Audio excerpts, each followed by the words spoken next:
Welcome back to the Yogalebrity podcast. My name is Angelica Govert. Today's episode is especially meaningful as I'm sharing a conversation that I had with beloved kirtan artist David Newman. As many of you know, David passed about a year ago from this earthly realm, and I hope that he is with Neem Curly Baba. But he left a huge space in the hearts of so many of us in the yoga and devotional music community. David's music, wisdom, and kindness touched countless lives, including my own. In this episode, you'll hear David speak about his journey, his devotion, and his incredible gift for bringing people together through music and mantra. In honor of David's legacy, I want to let you know that there is a GoFundMe supporting his child, which will remain open until April 20th. If you feel called, please consider contributing. The link is in the show notes. David, thank you for everything that you've given to this world. May your music and spirit continue to uplift us all.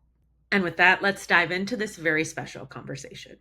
Welcome to the Yogalebrity podcast. Today, I am so excited to have David Newman as our guest on the Yogalebrity podcast. Each week, we feature a different yoga teacher, their story, where they came from, and to inspire you in case you want to become a yoga teacher. There are lots of different paths to teaching yoga, and we want you to know exactly what those different ones are. So my name is Angelica, and welcome, David Newman. Thank you, Angelica. Good to be here.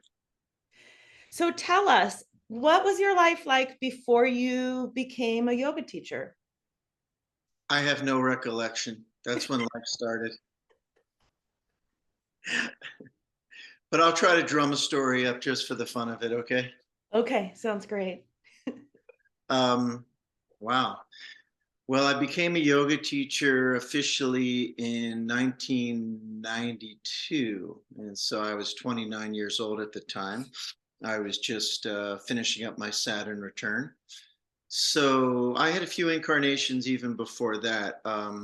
I was living in Los Angeles as a singer-songwriter in the 1980s, and then shifted to working in the music industry.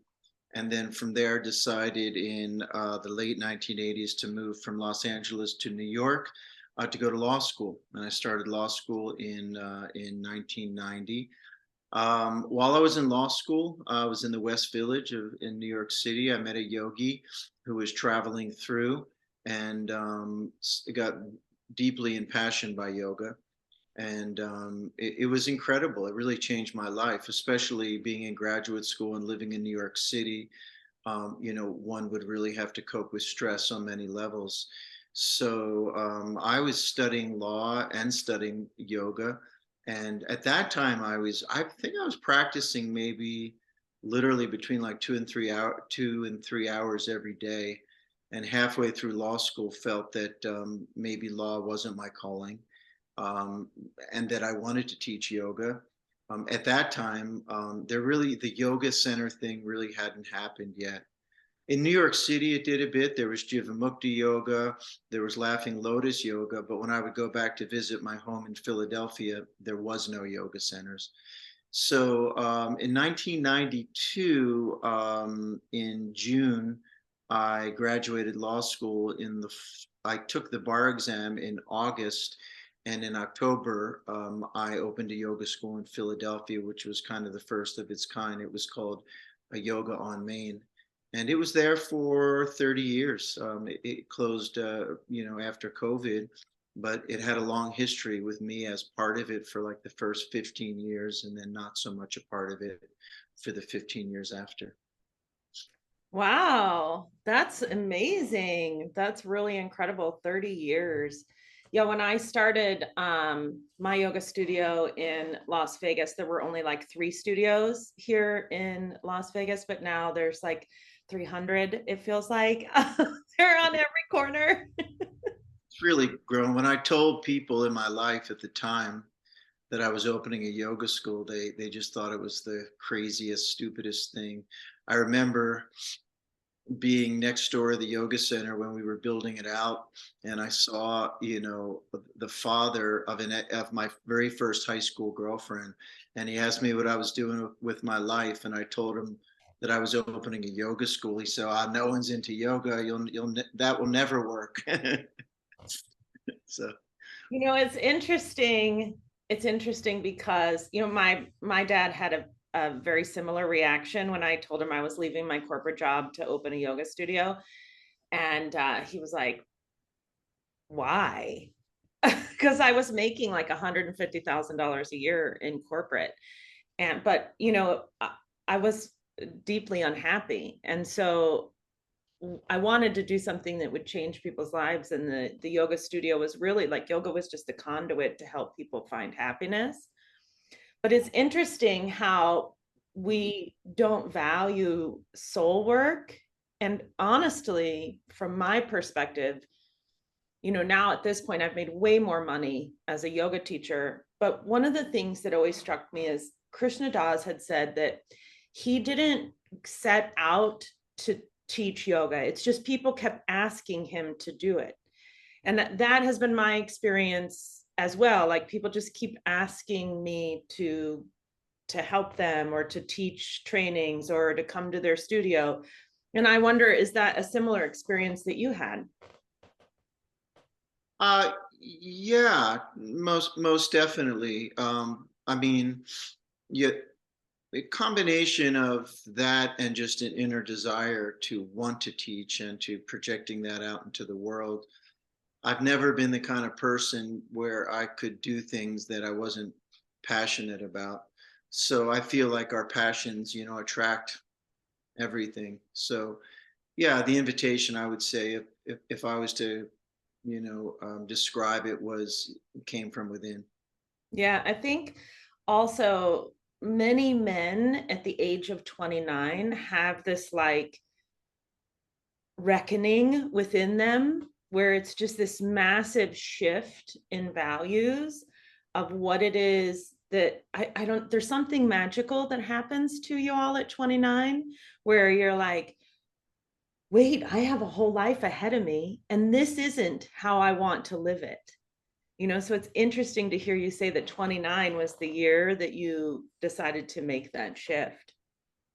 Well, yeah, it's also 29 is Saturn return in astrology, and often, with my understanding of that, you think your life is going in a certain direction, and then when Saturn does its full cycle around your chart, you kind of have, depending on your consciousness, either a rude awakening or kind of you know an expansive awakening. It depends on how primed you are for that moment, I guess. Yeah, yeah. And so you started when you got certified to teach yoga. This was way before Yoga Alliance and all of that nonsense. But when you started to teach yoga, I know that did you actually get to meet Neem Curly Baba? So Bhakti Yoga came into my life a little bit later from the time that I started teaching yoga. My initial yoga lineage was more of a Raja Hatha Yoga lineage. It was Vinaya Yoga in the tradition of TKV Desikachar and T. Krishnamurti. Yeah. So I studied with Desikachar. I studied with Gary Krafsow. I studied with a woman named Sonia Nelson in New Mexico. And I would go to India, to Chennai, to the mandir there, and brought Deskachar to Philadelphia and studied with him at Colgate University. So that was really when I first started teaching. I was in that lineage, and then after I opened my yoga center, and taught, that's when Bhakti kind of emerged in my world. So, for those of you who don't know, Krishnamacharya is also the teacher of Patabi Joy and BKS Iyengar. And so, basically, almost every form of yoga that we do in the United States today, from a physical standpoint, from the third limb of yoga asana, is that it comes from Krishnamacharya and his lineages. And Deshikachar was his son. and kind of his third major student to make an impact on the world. So that's really incredible and pretty amazing. Yeah, Desikachar was a pretty amazing soul. He was funny and very charismatic and cordial, and yeah, it was a lovely person to be around. And Gary Craftsell, I'm not sure what Gary's up to these days, but he deeply inspired me. He had a way of just bringing the yoga teachings into a very consolidated, organized. I mean, again, I was a law student at the time, so I was a little more in that part of my brain. So when Gary came along, he kind of had systematized things. He was a student of Desikachar's as well, in a way that really made a lot of sense to me in terms of sequencing and counterposing. And it just all, that's when it all just clicked for me. I think that's a magic that's really lost today in a lot of modern asana yoga. The idea of balancing out sequences with poses and counter poses and contraindications and alignment is like a dirty word now, I find. And I interview a lot of people, and I interview people like us that are much older, and I interview TikTok famous 20-year-olds, and the younger people, I find them say things like, everything that BKS Iyengar did was wrong, and alignment is awful. We should just flow and feel our bodies. And who cares if our knees go past our ankles? And I think that there's room for both, but it's so refreshing. I think that the voice of people who have worked with some of the masters is desperately needed in the social media sphere. Um, Well, Desikachar in that lineage, the beauty of it was there was very little dogma, like just taking a simple issue of, having your legs straight or bending your knees.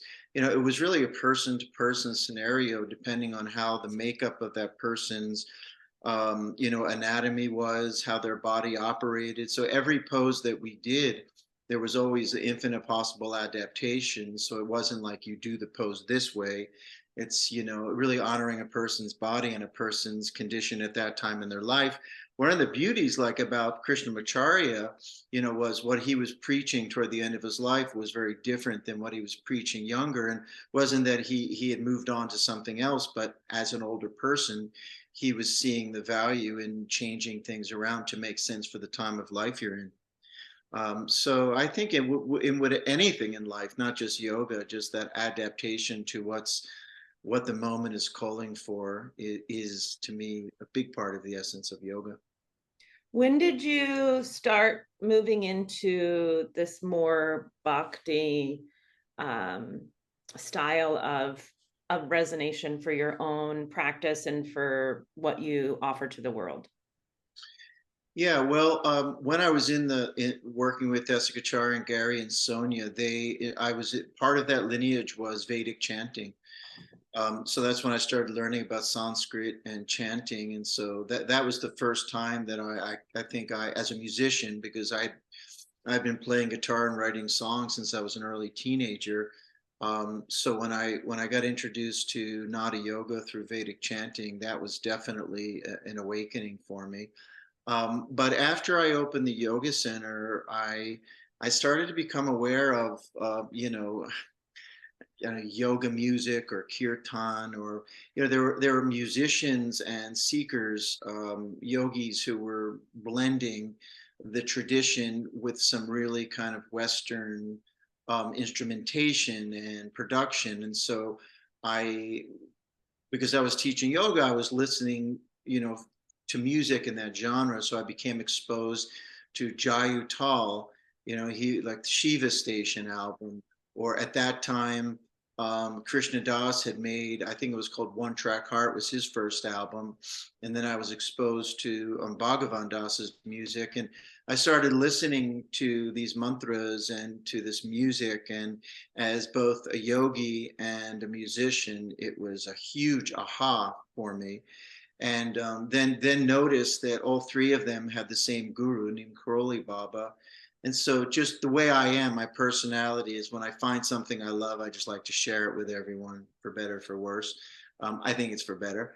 Nonetheless, since I had a yoga center, I just started reaching out to these people, and I invited Bhagavan Das to the yoga center. I invited Krishna Das to the yoga center. I invited Jai Uttal to the center. And so it just kind of all snowballed from there.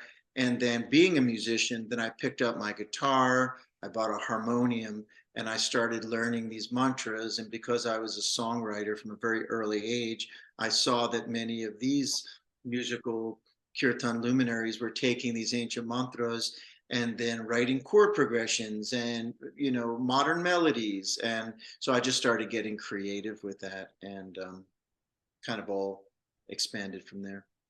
You have, in my opinion, I hope this is okay for you, but I feel like you have a very George Harrison energy to you.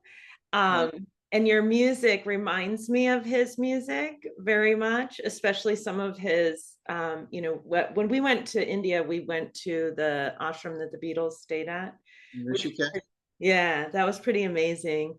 I know it's not, now it's like all like falling apart, but it was like you could sense the energy of the place was really incredible. I know you take a trip to India. Do you still do that every year?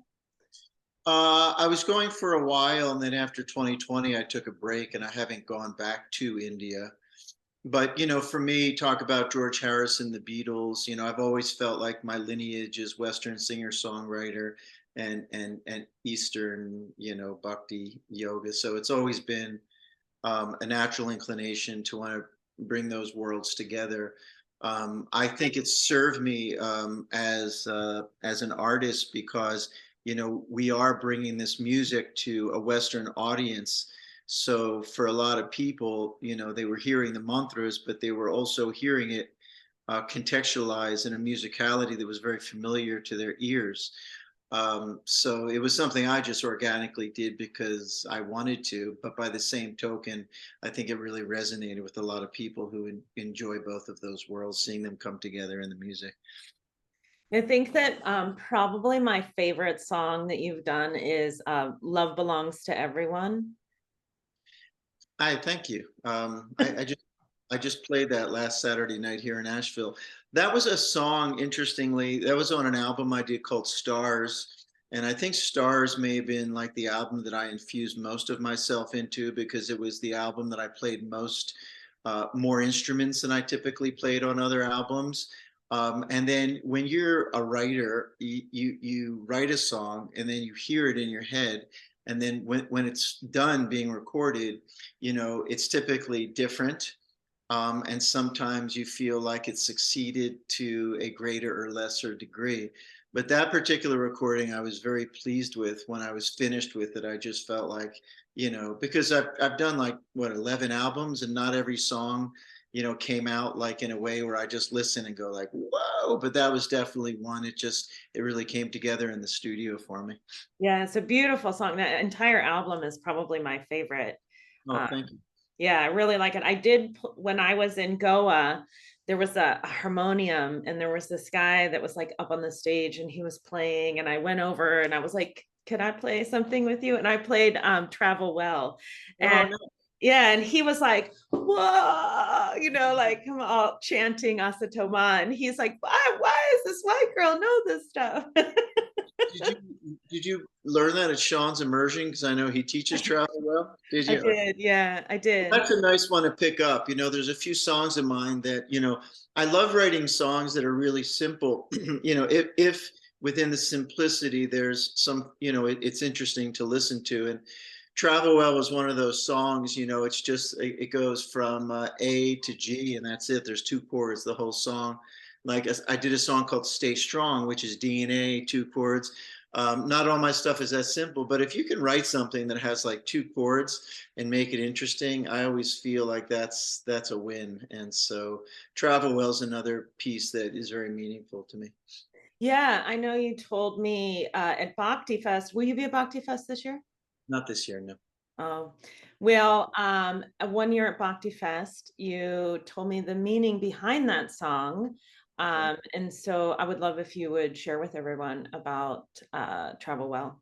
Yeah, it was. I wrote it after that. It wasn't like the first, but maybe it was like the first, like really significant school shooting. It was Columbine. Columbine.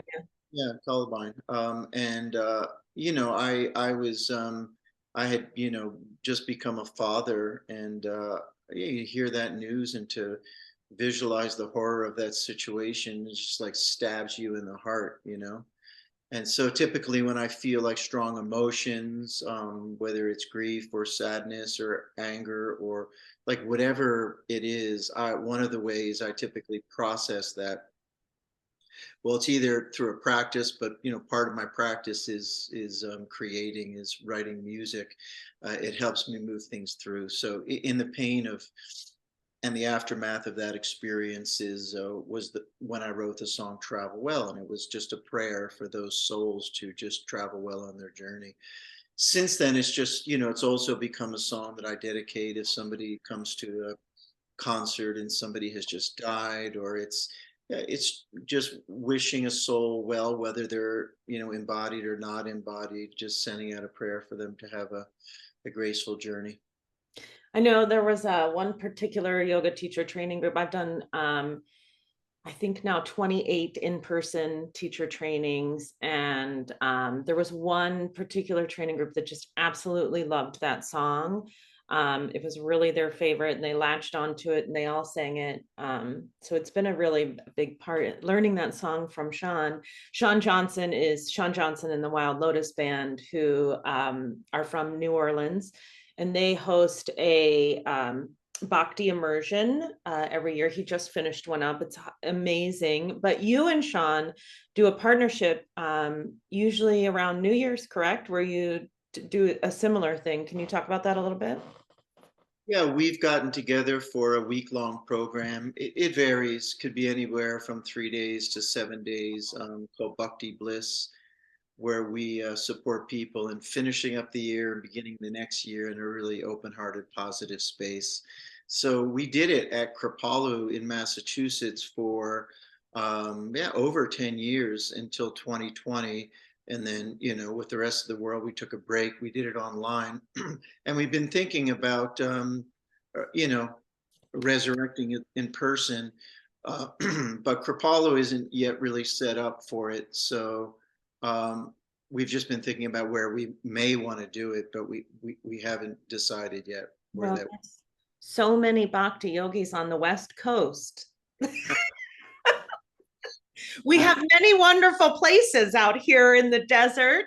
It's spiritual and amazing. There's no place more spiritual than the desert. yeah, we're open, so definitely throw out ideas. Yeah, we're not fixed on it being in any particular place. So many of the people, who came to that program were either in New England or somewhere on the East Coast. But life has changed, so we're who knows where it will rear itself again. We'll see. Be surprised on the West Coast, the West Coast people. It is the best coast. There's a reason why it rhymes. So you have recently moved to Asheville, North Carolina, and opened a music center, which is pretty amazing. I wish that I could go because that actually sounds like completely my vibe. When I lived in Cincinnati, I went to college in Cincinnati and there was this jazz club downtown and I would go to it all the time and just like listen to the jazz, and I'd buy my obligatory drink and set it to the side and not actually drink it. And, and I just was there for the music. Right. And I've only seen it online, but in my mind, your music center has that same kind of underground vibe of just music that's from the soul. So if you could talk a little bit about your music center, I would love to hear about it. Yeah, it's called Ayer Prana Listening Room, and I think it's really from what I can tell, because I've traveled all over the world and played lots of music venues. I can't think of one like it, because it's a full-on music venue with a an elaborate sound and lighting system, amazing acoustics, sloped floor, beautiful woodwork, um, and it's focused on sacred music, conscious music, medicine music, kirtan, and those two worlds coming together, I haven't really seen that. So it's been a great blessing and an honor to curate that venue. And it's very diverse. I mean, we do all kinds of music. We have Victor Wooten coming in July. It's been kind of a unexpected joy in my life, and it manifested in a really magical way. Just the fact that I'm living in Asheville and curating a music venue, and Asheville's it was the perfect place for it because I had no idea what would unfold. But when I started hosting these concerts, they've all pretty much been sold out. And so Asheville is the perfect place for this because it's a really conscious city. It's a music city, and there was really an empty hole. There was nothing like it of its kind. So, as matter of fact, the first conscious event we did was Sean Johnson and the Wild Lotus Band, and yeah, the room is packed. I just played last Saturday night, and we sold out. It's just been incredible. It's been an exquisite manifestation of grace, and after touring and traveling and receiving the goodwill and love and hospitality of so many hosts, it's really fun to kind of shift roles and afford that opportunity to all these incredible artists to welcome them into our space. So it's kind of a form of giving back for me in a way. That's really And amazing. last Saturday was funny because I was like, playing both sides of the spectrum. I was the venue host and the artist as well. So that was a funny thing to experience. That's really awesome. I'm so glad that you did that. And I think um, Asheville is a great place for that to start, but hopefully it spreads out to the rest of us and comes to the West Coast. But I see a planet where this kind of music is just filling arenas. yeah, that would be amazing. That would be amazing. Yeah, it may not be planet Earth in my lifetime, but there's plenty of other options. We'll You see. know, that kind of leads me into something that I found really fascinating that you were doing during all the shutdowns. One of the things that you did was you had a course on crypto, and you talked about it's kind of like infusion with you. I kind of with yoga. I didn't know a lot about it. I checked it out because I was like, this is an interesting offering. Are you still doing that? What was that like? Tell me about it. Yeah, minimally. I had, obviously wasn't, at least in that first 6 months or what have you, however long it was, didn't have the opportunity to travel and tour. And I was just meditating upon value and yeah, just earning a living for myself and my family. And I just put a prayer to Lakshmi, the goddess of abundance. And I heard from a musician friend of mine soon thereafter who had told me how well he was doing trading cryptocurrencies. And believe me, that was like the farthest thing, from my focus. And he started to teach me about it. And this is a man who is a kirtan singer and a bhakta and a yogi, and who really, conceptualize and perceive the movement of cryptocurrencies as the movement of consciousness, and feeling into kind of group psychology and the movement of emotions. And he perceived it from a very sort of deep spiritual, psychological, intuitive way. And so, being that I had all this new time on my hand, I just, we would spend like a few hours a week, him mentoring me. And then I just started to, learn how to read financial charts, in this case, cryptocurrency coins, and how to move cryptocurrency. It's kind of like Quicksilver. And it was fascinating, and it was sustaining for me over like a good year and a half. And it was just fascinating on so many levels to really understand the fluidity of value, that it's just not this paper that I have and then you have, and then you provide a service and I give you this, but just how to feel it in a much more fluid state. So I feel like I learned a lot about value in that. as things started to open back up again and I got more into my creative side, I'm not as active in it anymore. But like anything in life, it served that moment for me. Yeah, it's really interesting that you say that about learning value and exchange through energy exchange through crypto, because I started my yoga studio with money that I made playing poker. I had been laid off from my job, and I had recently gotten my yoga teacher training, and I was teaching yoga to poker players, and they taught me how to play poker. I live in Las Vegas, and so I was going through a bankruptcy. I had no way to make money, and nobody would hire me. I was overqualified, blah, blah, blah. And I was teaching yoga at 24 Hour Fitness, making $20 a class, which is not enough to make it. And I started playing poker, and I won this like huge pot, which is how I opened my first studio. But poker really taught me the lessons of money is an energy, that Definitely. it can be gone in an instant, and that doesn't have anything to do with your worth. We put so much value on the financial as a society, as this goal and this ideology of hoarding, but there's no way that we can get more money without releasing money. Like it's a flow. Yes, that's right. And just being in tune with the transitory nature of it. I would say that I perceive value in various different contexts, but they all feed into each other, and we don't own anything. I look at all forms of value in the same way that I look at breath. You breathe in and you don't hold on to it for fear of not being able to take your next exhale. You just breathe in, you breathe out, and everything flows through us, whether it's breath, whether it's finances, whether it's a relationship. Everything's constantly in a state of flux. And we're constantly in a state of flux. So when we're just aligned with the movement of consciousness, even though it appears to take on a form, life just has a very graceful, yeah, fluid quality. It's a nice way to live. Yeah, yeah.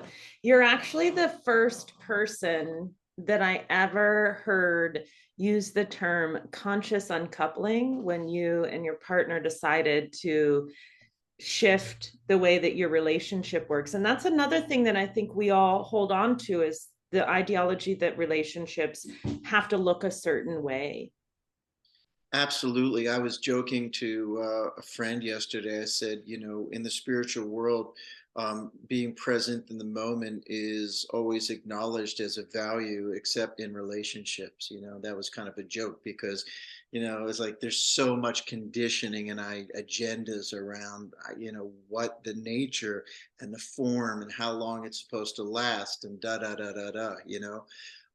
Yeah, I was married to a woman named Mira, and we have a daughter together named Tulsi. 5 years ago, we decided to just allow the form of our relationship to change. And we haven't been together in 5 years, but we all moved to Asheville from Philadelphia. She got a place in a little area here in Asheville. I got a place, and our daughter spends time with both of us, and we're great friends. And we were just willing to maintain that connection of love, and just to say, well, the nature and the form of this relationship wants to move somewhere else. So, like I said, whether it's money or work or relationship or all of it, it really is consciousness taking on a different texture, a different form. And if you see them all as distinct, you're going to clasp, and that's hard. I always say, like when I teach and I talk about this fluid way of being aligned with consciousness, not form. But believe me, I'm a Bhakti, so I love form. The joys of embodiment. I'm not like one of those sort of dry, what's the word, like detached, impersonal. I really appreciate the joys of embodiment. But my point is that when I teach, I teach about letting go, really, and often one of the mantras that I hear more than any others is somebody will say, I hear what you're saying, but it's so hard to let go. That's really the mantra over the years that I've heard the most. And one day it just clicked and I spontaneously responded and I said, well, you think it's hard to let go, but it's actually easy to let go because letting go is our natural state. What's hard is holding on. And it's like people, oh, wow. Yeah, it's the pain you're feeling is not because it's hard to let go. The pain you're feeling is because you're holding on. It's not a natural state of being to be in a constant state of contraction, holding on to something. That's what makes for pain and suffering. Wow. These are just my, obviously my perspective and based upon my experience.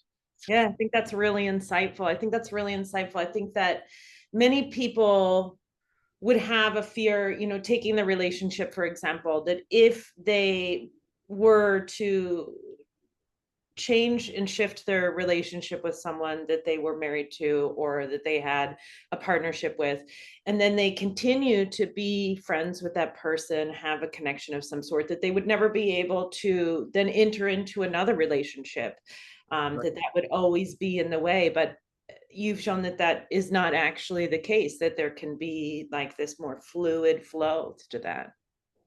Definitely. I obviously we're all human beings. There still is that impulse in certain situations to, contract around something. But whenever I see that show up, my then second impulse is to just to release it. And it always it's through the release that whatever the remedy is, or whatever the solution is, or whatever the insight is, always comes. It doesn't come in the contraction. It's hard to be receptive when you're in fear. There's a reason why Rich Roll calls it flow. Yeah, Right. exactly. Yeah, yeah. So if someone wanted to work with you or they wanted to connect with you, obviously they could get your albums. They're on Spotify, they're on iTunes. I know I have them myself. But what are some other ways that people could maybe actually work with you? Yeah, most of the work that I'm doing now, because I took on this position with the listening room, and through that, I'm also doing some other really cool things. We're creating a streaming platform that I'm curating, and creating content for, as well as editing some books for the Ayurvedic Institute, among other things. It's just loads of fun. But I continue to take on private clients in mentorship scenarios. So I typically do that in the evenings and on weekends. And my approach is supporting people and living with an open heart, and assigning mantras. And I do have musicians who come to me and I help them delve into the bhakti and kirtan practice. So most people that I work with now are my private mentorship clients, students, and I do that on Zoom. Although for those in Asheville, I also do local meetings as well. I also do some traveling now. I'll be playing at a festival in Milwaukee Kirtan Fest, and I'll be playing at Bhakti Stock in Vermont. So if they want to see me in my conscious spiritual rock star mode, they can come see me with my full band. I always say I have nothing in between. When I present, it's either like lullaby, really like gentle finger picking, guitar, mantra, or I'm with like a full band and I'm jumping around the stage like a lunatic. And uh, I like those polarities, so to speak. I think I've seen you perform a number of times, and I would say that's an accurate description of all of my experiences. Where have you ever gone to any of the big festivals? Yeah, I've been to Bhakti Fest many times. Okay. Yeah. I remember staying up very late at night one time and just listening to you just jam out on stage and dancing in the back. And, like I said before we started the recording, I saw you at the Standard Miami. I've seen you in Miami a few times. When I first started like doing um, teaching yoga, you were actually one of the first bhakti people that I had ever seen. But my first exposure to bhakti was Lauren Russo. She's a Yeah, Ashtanga teacher. I know And her I well. went to her Ashtanga class where they were doing Mysore style primary series, but she also has worked with David and Sharon Jivamukti founders. And so she was like kind of doing a Jivamukti spin on Mysore where she was playing the harmonium. And that's the first time I saw the harmonium, and I saw it and I instantly was like, I must learn to play that. Mm. And Bhakti just, yeah, pulls you in. yeah, yeah, I think that I love exposing people to bhakti because it's for a lot of white American people, it is something that people are not taught to connect with. They're not taught to connect with their voice. Suzanne Sterling talks about this a lot, that, women were told to be quiet, to not speak out, to not express in this way. And, I know when I was growing up, my mom was a voracious singer, and she would go to church and she would just sing really loudly, and I would just be mortified. Right. And so I grew up being like, I'm not a good singer because I didn't want anybody to think I was like my mom. Yeah, people that what part of my work is supporting people and letting go of the baggage they carry around and the judgments they carry around about their own voice. I remember during a workshop where I was supporting people and sharing their voice individually, a guy came up to me at lunch and said when he was 6 years old, during the workshop, he was in his mid 60s. And he said when he was 6 years old, the choir director came up onto the stage and whispered in his ear before a performance, move your lips, but don't make a sound. And he said that in the workshop, which was like literally 60 years later, that was the first time that he had ever let anybody else hear his voice. So Wow. it's like what you were describing is not uncommon, and it's sad. It's such a beautiful gift. We're all born with an instrument, and it's really tragic that people keep that instrument just in a case, so to speak. Yeah, yeah, releasing the Vashuddha and allowing the expression of the self. And I always tell people that, you know, your voice was created by God, spirit, universe, higher power, divine, whatever you call, your connection. And they made your voice beautiful exactly the way that it is, intended the way that it sounds. And so allow expression of that, because at the end of the day, the only person that matters is you and your connection to spirit. It's beautifully said. That's exactly how I feel. Yeah. Well, also you can connect with David at David Newman Music on Instagram. Are you on anything besides Instagram? Yeah, a lot. I have a Facebook music page, which is probably my number one social media channel. Um, yeah, it's David Newman, and it's a band page, and people will recognize me there. And is there any way we can entice you to go on TikTok and share? Well, I know you're pretty active on TikTok, and Yeah. I mean, I believe me, I fully understand the value of connecting on all channels.